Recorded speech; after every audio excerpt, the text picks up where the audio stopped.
Pagkatapos ma-install ang GCash, i-open ito at ito ang interface na bubungad sa iyo.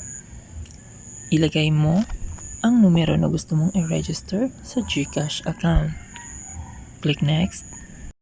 After processing, makakatanggap ka ng authentication code sa iyong cellphone na nais i-register. Buksan ito at tandaan ang 6 na digit na one-time PIN. Hindi ito pwedeng i-copy at i-paste doon sa GCash app. Kaya, tandaan mo at manually type each of the 6 digit. Pagkatapos mong ma-type ang 6-digit code, ay mag-fill out ka ng impormasyon tungkol sa iyong sarili tulad ng iyong buong pangalan, iyong birthday, home address, at email. Pagkatapos mong mapunan ang mga detalyeng kailangan, ay i-click mo lang yung next para sa susunod na review. Makikita dito kung tama ang mga spelling at detalyeng binigay mo. Pagkatapos mong reviewin, susunod naman ay ang pag-set up mo ng 4-digit PIN mo. Dinidiscourage ang maglagay ng 4 na pare-parehong numero, 4 na sunod-sunod na numero, at maging ang iyong birthday ay dinidiscourage din. Ito ay upang gawing mas secure ang iyong PIN. You click Submit at makakatanggap ka ng mensahe na nag-register ka na. I-type ito para makapasok sa GCash app at ito ang bubungad sa iyo. Ito ang GCash interface. 0 pa ang iyong available balance at makikita sa baba ang mga features nito. Click the 3 lines at the top left portion para makita mo ang status ng iyong account. Nagpapakita na basic level pa lang ang iyong account. Marami ang benepisyo ng pagkakaroon ng fully verified account. Ito ay malalaman mo kung i-check mo ang send money na feature sa baba. Ang send money ay nagpapakita na kailangan mong i-verify muna ang iyong account bago ka makapagpadala ng pera sa ibang institusyon o tao man. Mas secure din kung ito ay fully verified. Dalawa ay ang buy load feature nito.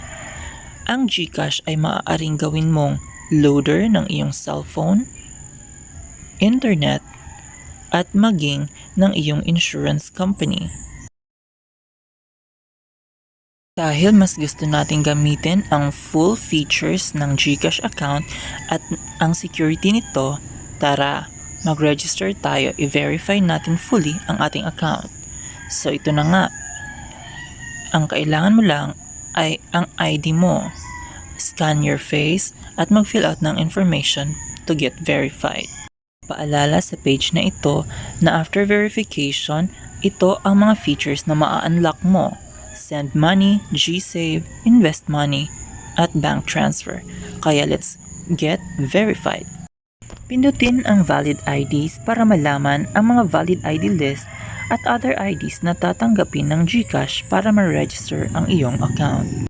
Iyong napagtanto na meron ka naman ng isa sa mga recommended ID na ito, ay wag nang magpatumpik-tumpik pa.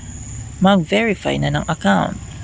Pindutin ang Get Verified at ito ang hihingin sa iyo, ang ID na gagamitin mo para ma-verify ang iyong account. I-ready ang ID para sa picture taking.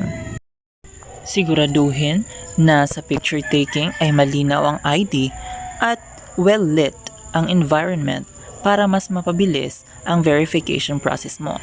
You click Submit kung okay na ang picture at magpa-process na ito. Next na step ay ang pag-scan mo ng iyong mukha. Mabilis lang ang step na ito, kailangan mo lang i-turn on ang iyong camera at mag-blink habang kinukunan. Ang huling step ay ang pag-fill out mo ng complete information tungkol sa iyong sarili. I-review mo ito ng mabuti para tuloy-tuloy ang iyong verification process. Kumplituhin ang lahat ng impormasyon na kailangan sa page na ito. Mas maganda kung mas specific ang impormasyon na iyong maipo-provide. Kung nakumpleto mo na ang paglagay ng impormasyon sa page na ito, i-click mo lang ang accept sa terms and conditions given. Basa mo na at naintindihan ang terms and conditions ng GCash. Or kung gusto mo lang magbasa. Pagkatapos ay i-click mo ang confirm para ipasa ang iyong application for account verification.